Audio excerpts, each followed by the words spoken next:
Hola profesores, mi nombre es Jazmín Niliodo y hoy vamos a presentar el tema óptica geométrica. Primero, sus fundamentos teóricos. La óptica geométrica es la rama de la física que estudia la reflexión y la refracción de la luz mediante el uso de rayos luminosos. Podemos verlo mejor a través de una representación gráfica. Primero tenemos una superficie reflectora, que es un área que refleja la luz u otras ondas en lugar de absorberlas o transmitirlas, a la que se dirige e impacta un rayo incidente generando un ángulo alfa respecto a la normal, que es siempre perpendicular a nuestro plano o superficie, y genera un rayo reflejado también con un ángulo beta respecto a la normal. La óptica geométrica nos permite explicar dos fenómenos. Primero, la refracción, que se puede explicar o expresar como el cambio de dirección que tiene una onda cuando pasa de un medio a otro y se produce un cambio de velocidad en su propagación. Este cambio de velocidad se produce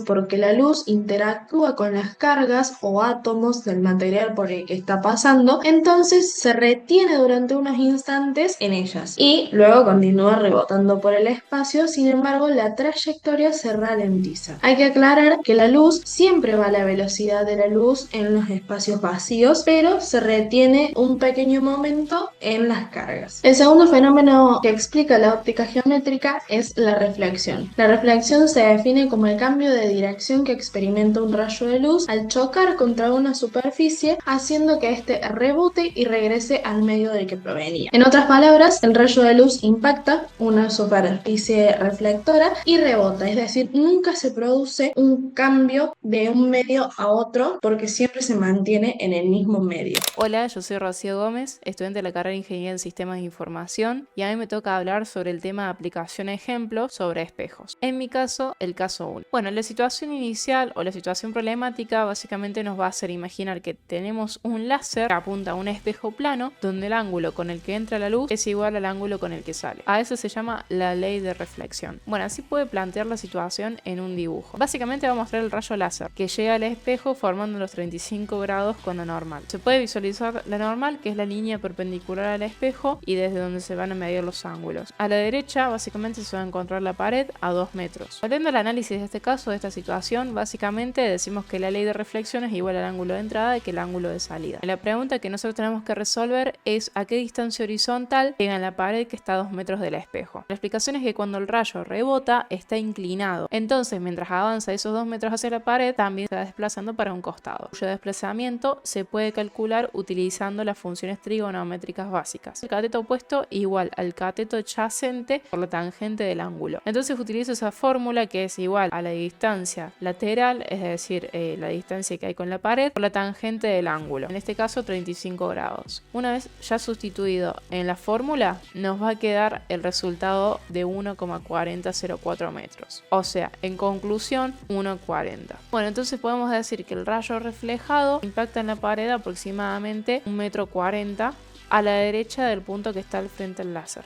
Hola, mi nombre es Martina Peralta y yo voy a hacer el caso práctico número 2, el cual son espejos cóncavos. Antes de arrancar con la parte práctica, tenemos que definir qué es lo que es un espejo cóncavo. Un espejo cóncavo es un espejo cuya superficie reflectante se curva hacia adentro como si fuera el interior de una esfera. Debido a esta curvatura, los espejos cóncavos hacen que los rayos de luz paralelos se orienten con un punto focal, el cual hace que la imagen que forme pueda ser real o virtual y puede aparecer invertida, derecha, ampliada o disminuida, dependiendo de la distancia del objeto. Pero con esta información podemos hacer la parte práctica que dice un objeto de 0,6 centímetros de altura se encuentra a 4 centímetros al frente de un espejo cóncavo, cuya distancia focal es 3 centímetros. Entonces, ¿qué datos tenemos? Tenemos la altura del objeto, la distancia del objeto con respecto al vértice y la distancia del foco con respecto al vértice. Con esta información nosotros podemos hacer un diagrama de rayo, el cual queda representado de la siguiente forma. La distancia focal, o sea, el foco con respecto al vértice son 3 centímetros. Tenemos el centro de curvatura, que el cual va a ser de 6 centímetros porque tiene la misma distancia que tiene el foco con respecto al vértice. Bueno, el centro de curvatura lo va a tener con respecto al foco. Entonces van a ser 6 centímetros en total. Y tenemos el objeto que va a estar ubicado a 4 centímetros. Entonces, si acá es 3, acá va a ser 4. Y tenemos también la altura del objeto, el cual tenemos que es 0,6 centímetros de altura. Con esta información nosotros podemos hacer la representación de los rayos paralelo y rayo focal. El rayo paralelo va a partir del objeto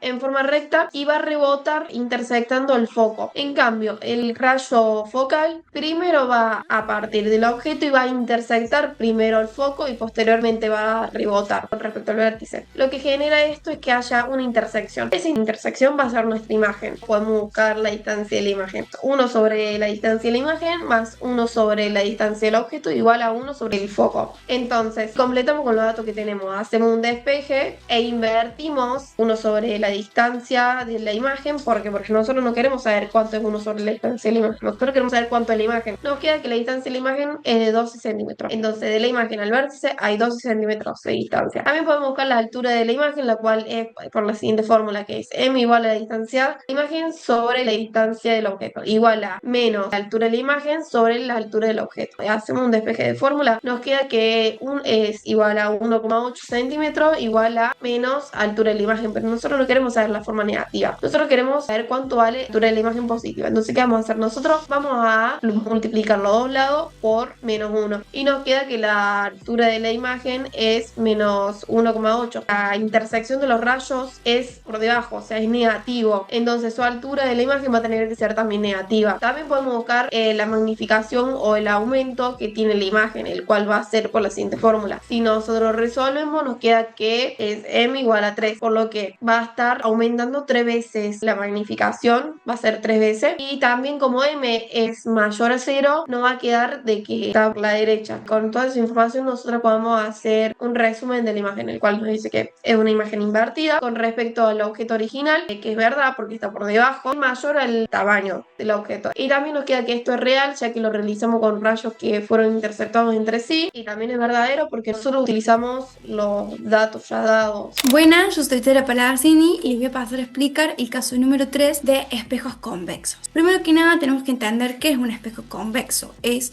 un espejo curvo cuya superficie reflectante se abomba hacia afuera. Entonces sus rayos de luz se dispersan y forman imágenes virtuales, derechas y más pequeñas que el objeto que se está analizando. ¿Qué es una imagen virtual? Son aquellas que parecen formarse detrás del espejo, pero no pueden ser proyectadas en una pantalla, porque sus rayos de luz reflejados no se encuentran en ese punto. Divergente, ya que los rayos de luz inciden sobre ellos, se dispersan, entonces la imagen se crea por la extensión imaginaria de estos mismos rayos reflejados. Derecha, ya que la imagen tiene la misma orientación que la del objeto analizado. Nuestro enunciado hace referencia a que un espejo esférico convexo tiene un radio de curvatura de 12 centímetros. Después tenemos que el objeto está colocado a 3 centímetros delante del mismo. Entonces, ¿a qué distancia estará la imagen del espejo? Primero que nada, nosotros vamos a averiguar su foco, pero vamos a especificar qué es el foco. El foco es un punto imaginario detrás del espejo, donde los rayos inciden paralelos al eje principal. Al ser reflejados, se dispersan de tal manera que sus prolongaciones se cruzan en este punto. Entonces se le denomina focal virtual. Acá podemos apreciar justamente lo que les estaba diciendo. Tenemos nuestro espejo, que sería acá, que es un espejo curvo. Tenemos la distancia original, que es la distancia que hay entre el objeto y el espejo, que es de 3 centímetros. Luego tenemos la distancia imaginaria, por así decirlo, porque estamos hablando de una imagen virtual, que es la distancia que existe desde el espejo al objeto reflejado. Tenemos su foco, el cual tenemos que averiguar, y tenemos su curvatura, que su curvatura va a ser en total de 12 centímetros. Para averiguar su foco, vamos a utilizar la fórmula de foco igual a curvatura sobre 2 o dividido 2. Entonces reemplazamos los valores y obtenemos un valor de 6 centímetros. Este valor no va a ser positivo, porque estamos hablando de la parte de detrás del espejo, de la parte reflejada. Entonces toma un valor negativo. El segundo paso es averiguar esta distancia del espejo al objeto reflejado. Entonces tenemos una fórmula que vamos a utilizar, que es 1 sobre el foco igual a 1 sobre x más 1 sobre x'. Reemplazamos los valores y despejamos para encontrar x'. Ahí se va a realizar despejes, se va a realizar cambios de signo para obtener como resultado que nuestra x' es de menos 2 centímetros. Y ese menos corresponde justamente que estamos hablando de la imagen detrás del espejo. Entonces su signo está correcto, su signo coincide con la imagen. Bueno, acá apreciamos cómo queda nuestra distancia original, nuestra distancia del espejo al objeto. Tenemos el foco y su curvatura, que ya tenemos ese valor de 12 centímetros. Y así concluye nuestro ejercicio. Muchas gracias.